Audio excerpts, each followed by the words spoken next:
Hi guys, welcome back to my channel. Hope आप सब लोग अच्छे होंगे। जो मैं आज इन्फॉर्मेशन आप लोगों के साथ शेयर करने वाली हूँ वो माइट भी उन लोगों के लिए हेल्पफुल हो सकती है जो कनाडा आना चाहते हैं और जिनके बच्चे हैं। जो मेरी इन्फॉर्मेशन होगी totally based on my experience. मैं यहाँ कनाडा में नियरली अबाउट 6 साल से हूँ। I will talk about types of schools in Ontario because province wise ना कुछ चीज़ें डिफर करती हैं। So let's start. There are mainly 3 types of schools in Canada. One is public school, second one Catholic school, third one private schools.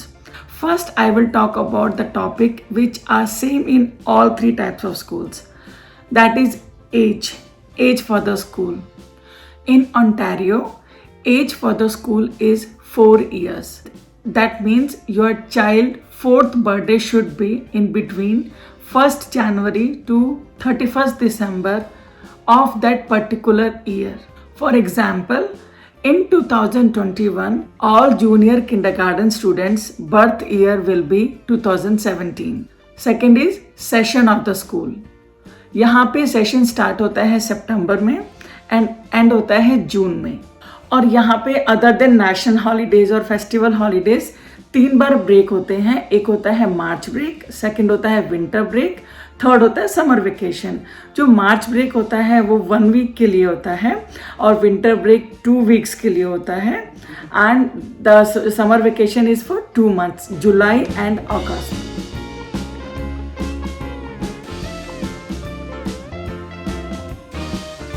So now I will start with private schools. Private schools are not government funded. That means you have to pay for the fees. Like you have to pay for the tuition fees, transport fees, and these schools are little expensive. And they have uniform system. In private schools में easily admission नहीं मिलता है because they have their own criteria for the admission. Like as per my best knowledge, like very less percentage of kids, like nearly about 5% of kids only goes to private schools.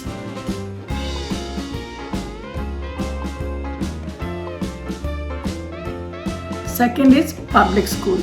Public schools are government funded. They are completely free. और मेरे बच्चे public school में ही जाते हैं। वहाँ पे कोई uniform system नहीं होता है।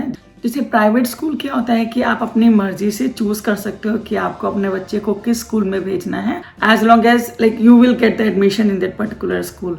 But so to choose the public school criteria is that every area has its own catchment school. That means 1 or 2 schools are allotted to that particular area. और स्कूल में एडमिशन के लिए क्या होता है, आपको कुछ डॉक्यूमेंट्स जमा कराने होते हैं। जैसे हो गया एड्रेस प्रूफ हो गया, वैक्सीनेशन प्रूफ हो गया। आप जिस भी कंट्री से आ रहे हैं, अब बेटर है कि आप वहाँ से पूरा अपना बच्चे का वैक्सीनेशन रिकॉर्ड पूरा लेके आएँ क्योंकि वो बहुत इंपॉर्टेंट है यहाँ पे एडमिशन के लिए स्कूल के लिए।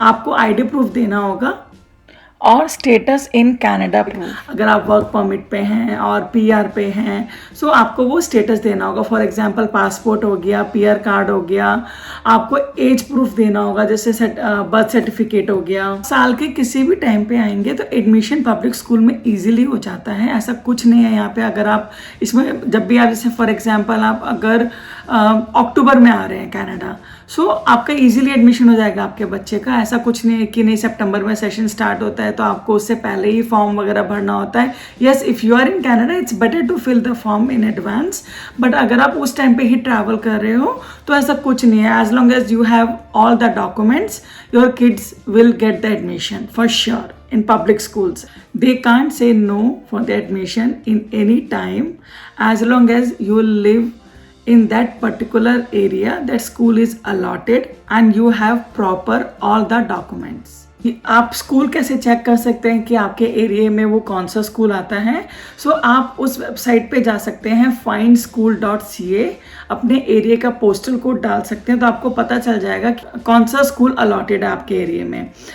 अदरवाइज आप उस डिस्ट्रिक्ट के बोर्ड की वेबसाइट पे भी डायरेक्टली जा सकते हैं। जैसे हॉल्टन डिस्ट्रिक्ट बोर्ड है, टोरंटो डिस्ट्रिक्ट बोर्ड है, उस बोर्ड की पर्टिकुलर वेबसाइट पे जाके भी चेक कर सकते हैं। Otherwise findschool.ca is a very good website.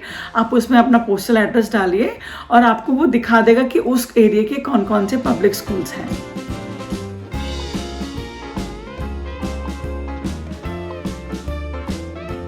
और अब बात करते हैं कैथलिक स्कूल्स की। जो मैंने आपको पब्लिक स्कूल के बारे में बताया, all are same in Catholic school. Only difference क्या है, Catholic schools are religious schools and they have uniform system. जितना मैंने देखा है कि कैथलिक स्कूल्स में यूनिफॉर्म होती है। और गुड पार्ट क्या है, मैंने जितने भी आपको सारे रूल्स बताए हैं, all are same for the PR holders, work permit और सिटीजन्स। और हाँ, एक बात और जो मैंने एक्सपीरियंस किया है कि अगर आप यहाँ पे मैं जस्ट पब्लिक स्कूल के एक्सपीरियंस पे बेसिस पे बताऊंगी, क्योंकि मेरे बच्चे पब्लिक स्कूल जाते हैं, कि अगर आप 14 डेज या 15 डेज से ज़्यादा छुट्टी अप्लाई करते हैं, जैसे कभी हम लोग इंडिया जाते हैं तो ऑब्वियसली 14-15 डेज तो बहुत कम होते हैं, तो मैं ज़्यादा छुट्टी लेती हूँ, 1 महीने के आसपास की लेती हूँ।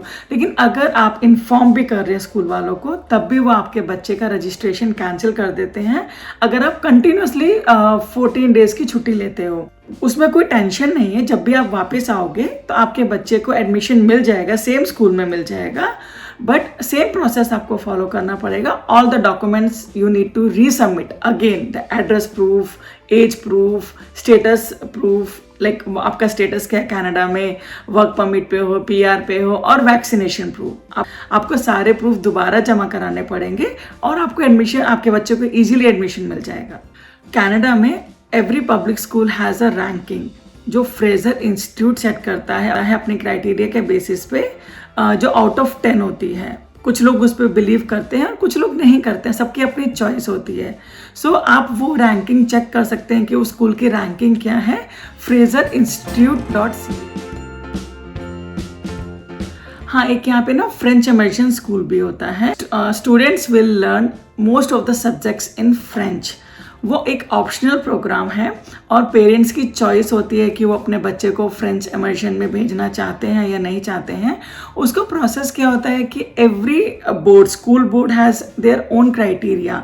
उनकी की एक एंट्री पॉइंट होती है। फॉर एग्जांपल किसी स्कूल बोर्ड की फ्रेंच इमर्शन का एंट्री पॉइंट है ग्रेड 3।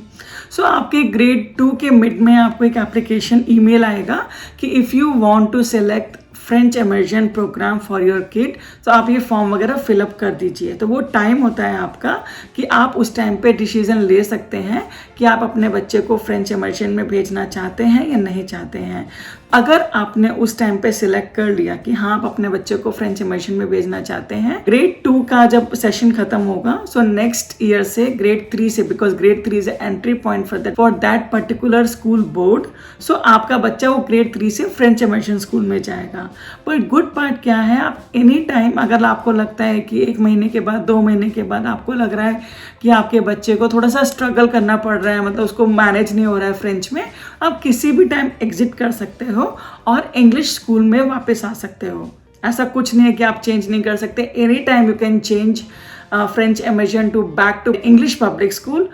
ओनली इशू क्या है, अगर आप वापस नहीं जा सकते हो वापस फ्रेंच इमर्शन में, आपको वो जो टाइम मिला था ग्रेड 2 में फॉर्म फिलअप करने का, that is the only time कि आप उस टाइम पे फाइनल डिसीजन ले सकते हो। अगर आप फ्रेंच इमर्शन उस टाइम पे आपने सिलेक्ट नहीं किया तो आप नहीं चूज़ कर सकते आगे जाके। लेकिन अगर आप फ्रेंच इमर्शन जाने के बाद उसको छोड़ देते हैं, वापस इंग्लिश स्कूल में आ जाते हैं, तो आप वापस नहीं जा सकते फ्रेंच इमर्शन स्कूल में। और सब लोगों के अपने पर्सपेक्टिव होते हैं, मतलब कि बच्चे को इंग्लिश में पढ़ाना है या फ्रेंच में पढ़ाना है। लाइक जैसे मैंने चूज़ किया हुआ, मेरे बच्चे, दोनों बच्चे इंग्लिश पब्लिक स्कूल में जाते हैं। Everybody has their own choice. और अब बात करते हैं यहाँ पे ये लोग कैसे पढ़ाते हैं। यहाँ पे कोई बुक्स कॉन्सेप्ट नहीं होता है कि घर पे वो लोग बुक्स लेके आ रहे हैं। ये लोग वर्कशीट पे काम करते हैं क्लासेस में। So there is no concept of books, there is mostly no homework. जितना भी होता है, ये लोग जितनी पढ़ाई करते हैं स्कूल में ही करते हैं, most of the times homework नहीं होता है। नो एग्जाम्स टिल ग्रेड 8, यहाँ पे कोई एग्जाम्स नहीं होता। असेसमेंट टेस्ट वगैरह होते हैं क्लासेस में, अपने डिपेंड करते हैं टीचर्स के ऊपर भी, लेकिन कोई एग्जाम नहीं होता है यहाँ पे। As far as I know grade 8 तक कोई एग्जाम्स नहीं होता है। But as a Indian parent आप जानते हैं कि कहीं ना कहीं ऐसा लगता है कि यार होमवर्क भी नहीं मिल रहा है, एग्जाम भी नहीं हो रहे हैं। ऐसा नहीं कि वो सिस्टम अच्छा नहीं है, लेकिन हम लोग को इतना हैबिट है, मतलब कि मतलब होमवर्क भी मिलना चाहिए और कहीं ना कहीं वो ज़रूरी भी है, मुझे ऐसा फील होता है। So as a Canadian curriculum बच्चे फॉलो कर रहे हैं, लेकिन how they teach and how they are learning, but somehow मुझे लगता है कि नहीं, कहीं ना कहीं थोड़ा सा होमवर्क होना चाहिए। तो मैं क्या करती हूँ, एक्स्ट्रा क्लासेस भेजती हूँ, जैसे वो मैथ क्लासेस भी जाते हैं, इंग्लिश क्लासेस भी जाते हैं, and I am paying for that, and it's completely my choice कि मैं अपने बच्चों को एक्स्ट्रा क्लासेस भेजती हूँ। और यहाँ पे ना एक करिकुलम बुकलेट्स, करिकुलम बुक्स मिलती है जो एवरी स्टोर पे मिल जाएगी आपको, वॉलमार्ट पे, कॉस्को पे, हम लोग कॉस्को से लेते हैं। सो वो एक एक्स्ट्रा एक्टिविटी मैं अपने बच्चों को करने के लिए देती हूँ जब भी वो फ्री होते हैं, जैसे वेकेशन टाइम, जैसे अभी विंटर वेकेशन चल रही है। सो मैं उनको बोलती हूँ वो करिकुलम की जो बुक्स होती है कैनेडियन करिकुलम की, वो बच्चे बैठ के करते हैं उसमें। मैंने यहाँ पे क्या नोटिस किया है कि यहाँ पे जो पढ़ाई होती है वो प्लेफुल मैनर में होती है, कोई प्रेशर नहीं होता है पढ़ाई का, और मोस्टली ये लोग प्रैक्टिकल लाइफ के बेसिस पे पढ़ाते हैं। That's really good somewhere. Hope आपको मेरा वीडियो इन्फॉर्मेटिव लगा हो। So please like, share and subscribe करना मत भूलिएगा। मैं आपसे मिलती हूँ नेक्स्ट वीडियो में। Thanks for watching, bye bye.